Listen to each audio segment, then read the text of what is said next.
Thank you, Mr. Speaker. I also ask unanimous consent that all members may have 5 days in which to revise and extend their remarks and include extraneous material. Without objection.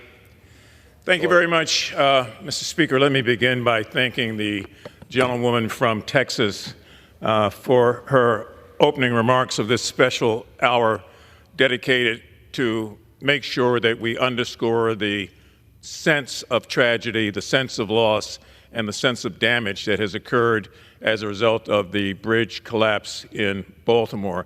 And I want to thank her again for sitting in and standing in.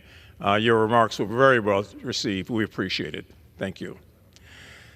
Mr. Speaker, I rise today shortly to welcome other members again who will be coming over to be a part of this special order.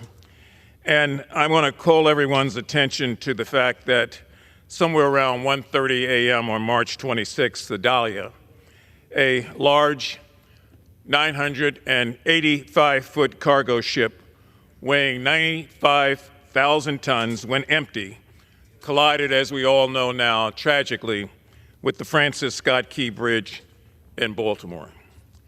The Dahlia's collision with the Key Bridge caused its fatal collapse into the Patapsco River and has forced the Port of Baltimore to suspend vessel traffic until further notice. All of the shipping lanes, with the exception of the ones that the Coast Guard was just recently able to open, have been closed, and we don't expect that to change until sometime around the end of May if we are fortunate. Aside from that, I think it's always important to recognize that it was not the collapse of the bridge alone that troubled us, but it was also the loss of human life. Our hearts continue to go out to the families who lost their loved ones on that bridge on that fateful evening.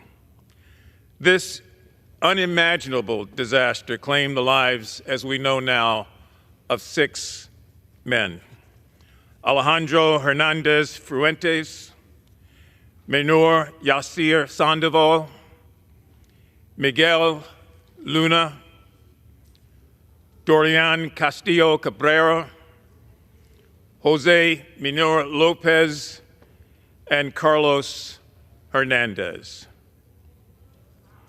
Those stories and those lives have yet to be fully understood or told.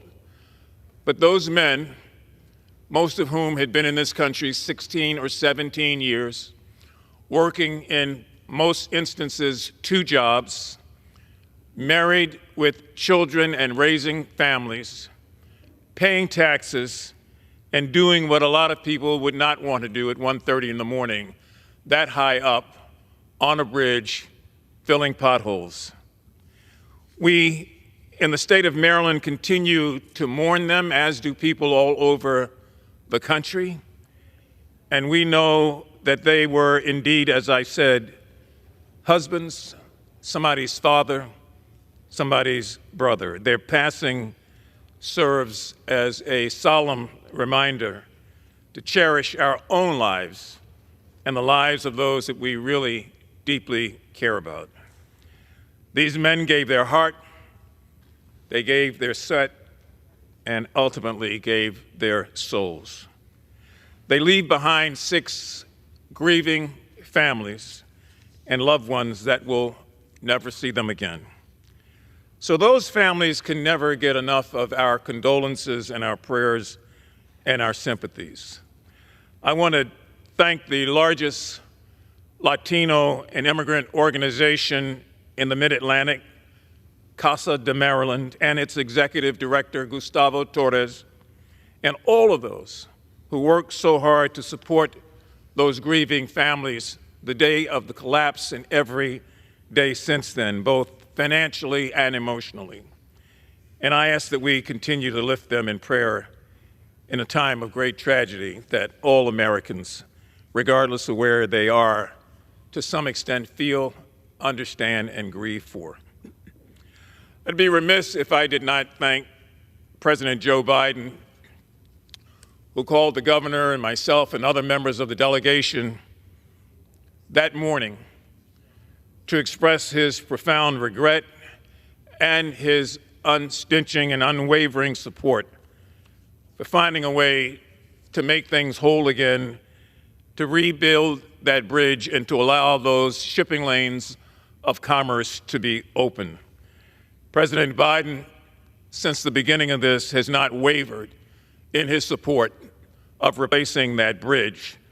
And not just for the sake of replacing a bridge and to open, as I said before, the channels of commerce, but to also find a way to give hope to all of the many people who are affected, the thousands of longshoremen, thousands of dock workers that do odd jobs, all of those in the communities of Turner Station and Dundalk, Maryland, who are right at the mouth of the bridge, as well as all those small businesses and business owners, the truck drivers and others, everyone affected when all commerce came to a halt. So thank you, President Biden. We have appreciated the simple eloquence of your example in this tragedy. We pledge to work with you and with the appropriate members of the Appropriations Bill or Appropriations Committee here in the Congress. In addition to the President, I want to thank Secretary Buttigieg, who also reached out early that morning as the sun rose and who was one of the first boots on the ground by noon. Secretary Buttigieg was initially responsible in making sure that the cleanup funds, the initial dollars, got appropriated and let right away, and they were sent and are being used now in cleanup of the massive amount of debris, which I'm going to talk about, which is almost unthinkable when you consider a bridge of that size. Administrator Guzman and the SBA, we thank you, and we thank all of those SBA officials who came over and who started working with small businesses who are severely impacted by this, as was the case with Acting Secretary Sue of the Department of Labor. Now, one of the things that we believe is very important, and I think it's important to mention right now, is that the United States Coast Guard and the Army Corps of Engineers immediately stood up a command team on the scene, immediately began working with Governor Wes Moore of Maryland, who, by the way, has just done an excellent job in marshaling all of the state's resources. And that command team, made up of the Coast Guard, the Army Corps of Engineers, the state police, the FBI, and so many others that were involved from the start of this, really has made a difference in terms of the progress that has been made thus far. The Maryland Department of the Environment and the Transportation Authority also very much a part of what took place. And so this unified command, as I indicated, were some of the first boots on the ground, and they've responded to this crisis day in and day out with diligence and with precision. Their work around the clock, 24/7, does not go unnoticed by our city, our state, or our nation. And we owe much dedication to those servicemen and servicewomen who, even at this hour, as I speak, are still very much involved, as they have been, in trying to find a way to open those channels. There are 51 divers in the water right now, going through the wreckage, trying to assess the danger in very dangerous, dark, and murky circumstances. We still have 3 individuals who have not yet been recovered. And so the work of those divers is particularly important so that these families might be able to bring closure to all that's going on. I mentioned Governor Wes Moore. I want to speak more about him and his team and the members of the Maryland delegation who have worked in lockstep with one another to get us to this point.